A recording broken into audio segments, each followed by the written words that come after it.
This is Dave Meltzer with Entrepreneurs The Playbook, and I have the dynamic duo. That's right, Jeff Raider and Andy Katz-Mayfield here with me. Here are the co-founders and co-CEOs, which is not an easy chore, of the incredible Harry's Inc.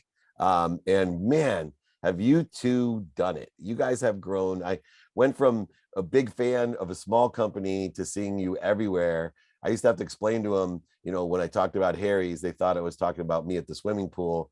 But now everybody knows what I'm talking about. What do you think, guys, has allowed you to scale so quickly? But also, it's one thing to put the products on the shelves. It's another thing to have people buy those products, but the awareness to the brand is exceptional. Yeah. Well, thanks. I like being called the dynamic duo. That's a good moniker for us. Yeah. There's a bunch of reasons. I think it probably boils down to, our mission as a company is create things people like more, which sounds kind of simple and obvious in theory, but if you actually look at the sort of massive products that are out there, across consumer packaged goods, there's a lot of stuff that people don't actually like more, and it's created for other reasons. And so, for us, that's like really letting the consumer, guide us. And as the original consumers of the Harry's brand, and designing, shaving and grooming products under the Harry's brand that appealed to us as consumers. We try to stay really true to that approach and that mission. And now we've got a family of brands. So we've got Harry's, we've got Flamingo, we've got Cat Person, and a brand Lumi we just acquired. And I think the thread across all of those is really just kind of this maniacal focus on the consumer and what they need, and trying to design and develop for them, which is the North Star for us. And figuring out that North Star, Jeffrey, being co-CEOs, co-founders, it's probably worse than being married, because there's extra added persistence on the relationship, but you're choosing these customer-centric brands. You're choosing a frequency that I see is very similar with all your brands, including Headquarters, by the way, Andy, as well, which I like. These are all frequencies. How do you guys decide between one another? Because you're doing such a great job of holding the higher level, the higher frequency, the higher vibration. When people see your products, they feel it. They don't just look at it and purchase it. You feel the brand.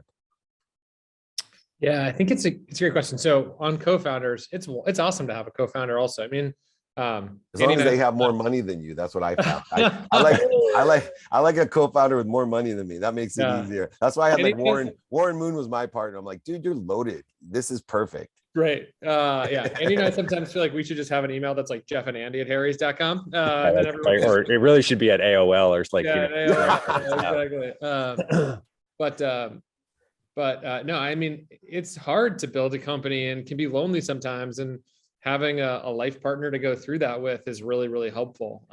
And it's also helpful because I think we very much see eye to eye on so much. Like when you just asked that question around like, well, what makes Harry's different or special? I was like, great things people like more. And I knew Andy was going to say great things people like more. And so in some ways, because we've worked together for so long and, built this company together in such an intense way, like we're very much aligned in how we want to build the company moving forward. And therefore we can cover more surface area across more brands and do that together. And so, for example, today I spend more of my time, working with Harry's and Flamingo and Headquarters, which are brands that are, fundamentally rooted in sort of people's personal care routines, getting ready every day. And say, some of the R&D things that we learn on Harry's, we can take into Flamingo and Headquarters and vice versa. And so there's synergy between those, and we can help to sort of, make 1 + 1 + 1 equal more than 3.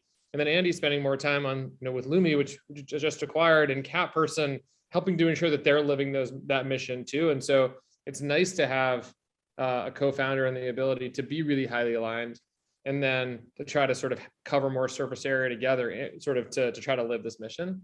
And so I think that's how we've kind of been able to make it work. And with this extraordinary growth, you guys also have your own labs, right? And so you have Harry Labs. How does the labs factor into the growth, and how do you balance that with the current CPG products and future ones that you're having? Because you have to have a great balance as you're growing quickly. Yeah, So yeah, the way we've sort of, structured the company is we are trying to build like a modern CPG company. And if you think about a company like P&G or Unilever, that's got, a bunch of brands, if a company like that were getting built today, with modern brands and a modern technology platform, what would it look like? And that's really kind of how we envision Harry's.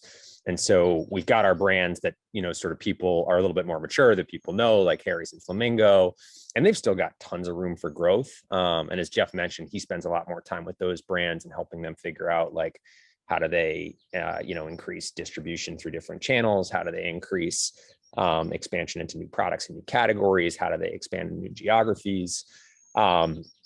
And then we've got a lot of interesting ideas and sort of excitement around the future. And they're not all our ideas. In fact, many of them are not. Occasionally we might have a good idea, but I think there's a recognition and reality out there that there's a lot of people with interesting ideas and entrepreneurs who could use some support and some and benefit from the platform that we've built to help kind of scale and grow. And so that's really what Harry's Labs focuses on is the future and the next thing. And that could be brands that we incubate and develop on our own, and it could be brands that we partner with and or acquire.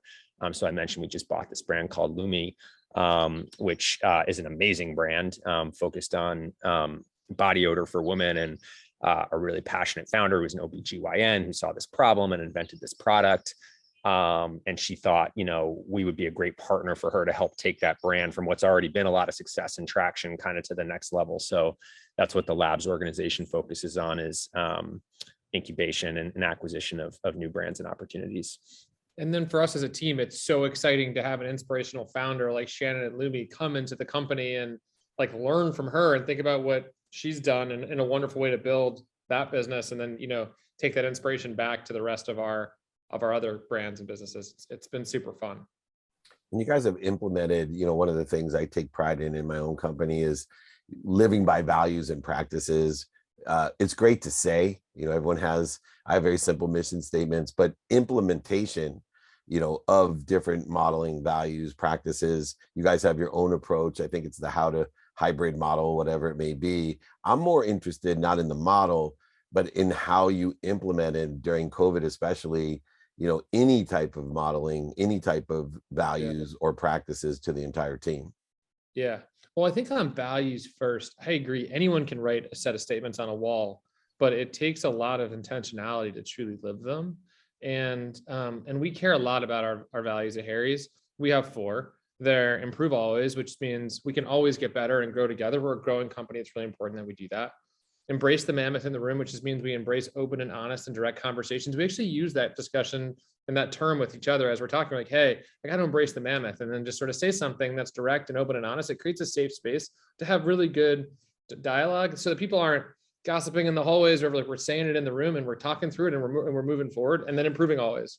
All in all together, which is about really a devotion to doing what's best for the business, being a great teammate to other people, lifting people up, seeing an opportunity to drive the Harry's forward and going and taking it, and then look left to find right, which is all about understanding the status quo. If the status quo makes sense, there's no pride in reinventing the wheel. But when we don't think it makes sense, don't be afraid to take a huge, bold, disruptive risk and do something else in the world. And so that's what those mean. And then the question is like, well, how do we integrate them into our culture on a daily basis? I think we've found it really valuable to do a couple of things. One is to build it into our recruiting process. So when you recruit for a role at Harry's, we're sort of thinking about, hey, can you do this job well? Like, in the next year, here are the things you got to kind of do to be successful. Are you going to be set up well to do those things? And then are you going to do those in a way that's consistent with our values? And we have specific people test and talk about, each of those things. And then when we're debriefing on folks, we talk about, hey, like, how are they going to do at the what, and how are they going to do at the how? And the how is all about our values. Same thing with our performance reviews. Our performance reviews are 50-50, 50% on, did you deliver the objectives you had to deliver? And then 50% on, did you do those in a way that's consistent with our values?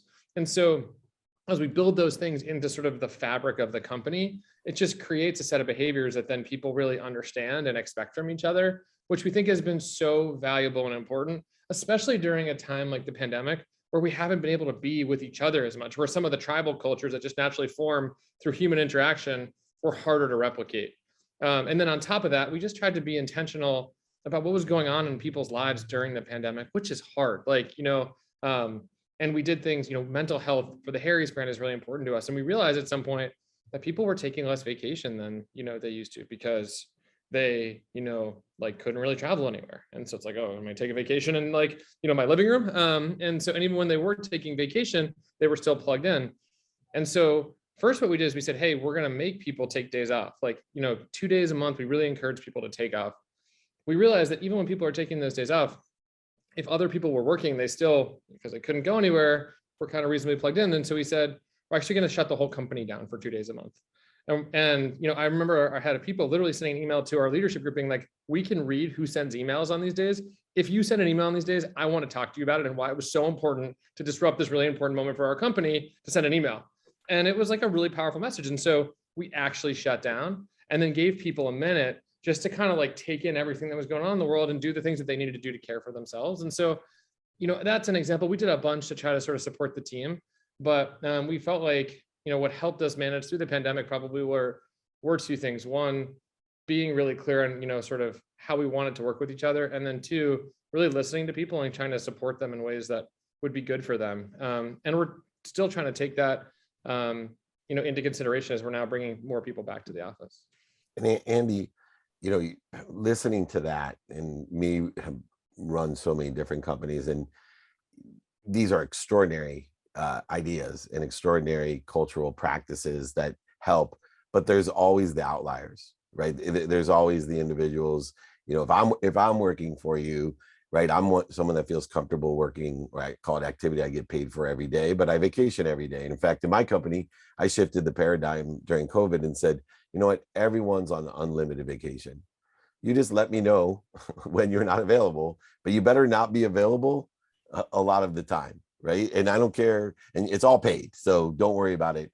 But as you're sitting there listening, because as a third party, when somebody's articulating these kind of things, what comes to your mind as you're looking at improving, or the successes or failures of these great ideas that you guys are implemented? There are no perfect ideas. And I can tell your face, you're kind of looking around and thinking about it. What was in your mind as you're talking about these great ideas that are being implemented? Are there some other things that you want to do, or something that may be falling short of what you want?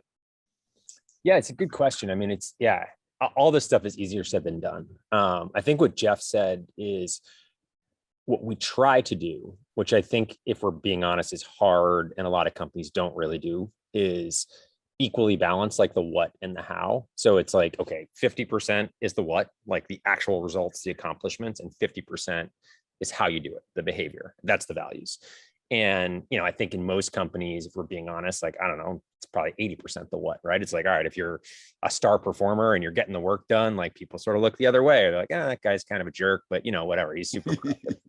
I think that it constantly takes like discipline and calibration to come back and be like, no, actually that's, like, great, congratulations. I'm glad we got that, product listed at retailer X, but like, the way that we worked with our cross-functional partners in doing that, like, wasn't actually exemplary and providing that feedback. So, and I think relatedly, and maybe you were sort of alluding to this, like, I think that it starts with me and Jeff and then the rest of our leadership team. And you take something like vacation, right? And if you could put whatever policy you want out there, but if you're not actually modeling that behavior, or like if I'm sending an email on Sunday night to somebody, that's going to cause a bunch of stress and anxiety for them and like ruin, their Sunday afternoon or whatever, because now they're thinking about the email that I sent. Like, I could tell people to like unplug on Sunday, but it's just going to be lip service. And so, I think for us, and again, by no means are we perfect, model citizens here, but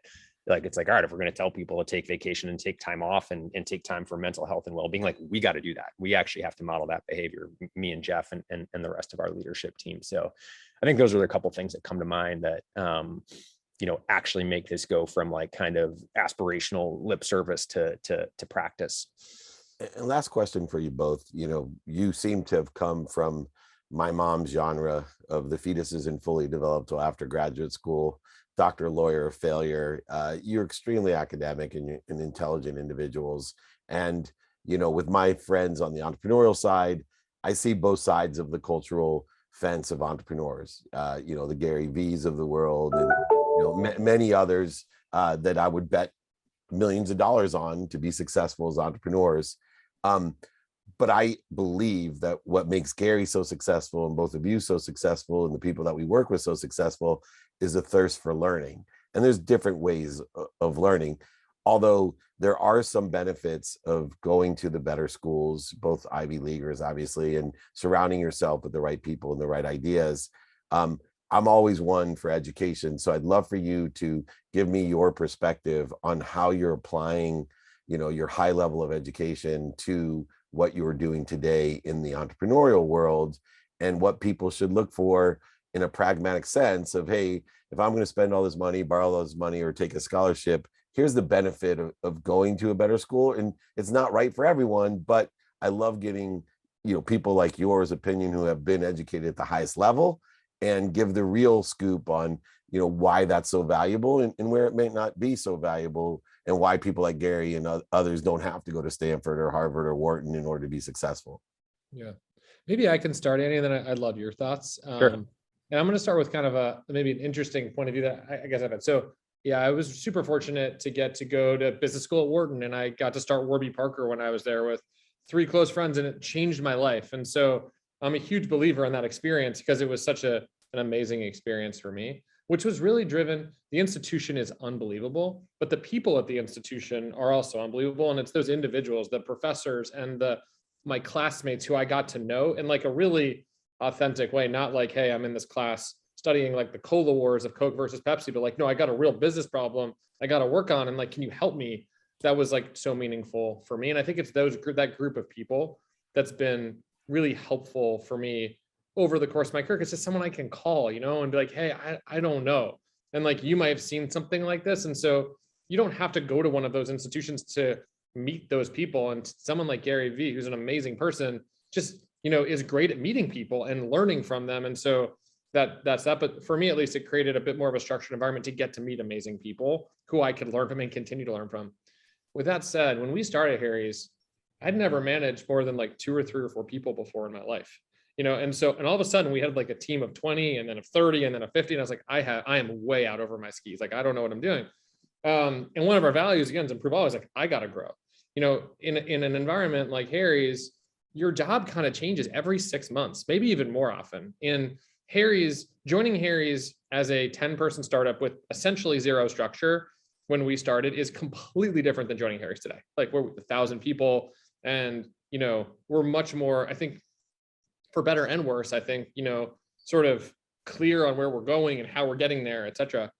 And so what I did to try to help myself grow is like, I got a coach, like, and I still, over time, Andy and I have both worked with leadership coaches just to help us learn. Like, and then I talked to a ton of other people, who are in the same position as I am. I'm like, how did you deal with this? How do you run your meetings? Like, you have these direct reports. This is a tricky issue. Like, what did you do? And I think that while school is an amazing place to learn and to meet amazing people, like, what I found most important on this journey is to continue to sort of take that philosophical approach that I feel like we took early on at Warby Parker Business School and connect with other people and be really open to learning and growth. Like, I've had to learn and grow so much in my role, and I have to do that to continue to be, a good leader, hopefully, of this company. And so that's like something that I really taken to heart, I guess. Yeah, Jeff, I think you mentioned something, I'm blessed to coach a ton of Ivy Leaguers, and my siblings all went to the Ivy Leagues. I have 5 of them.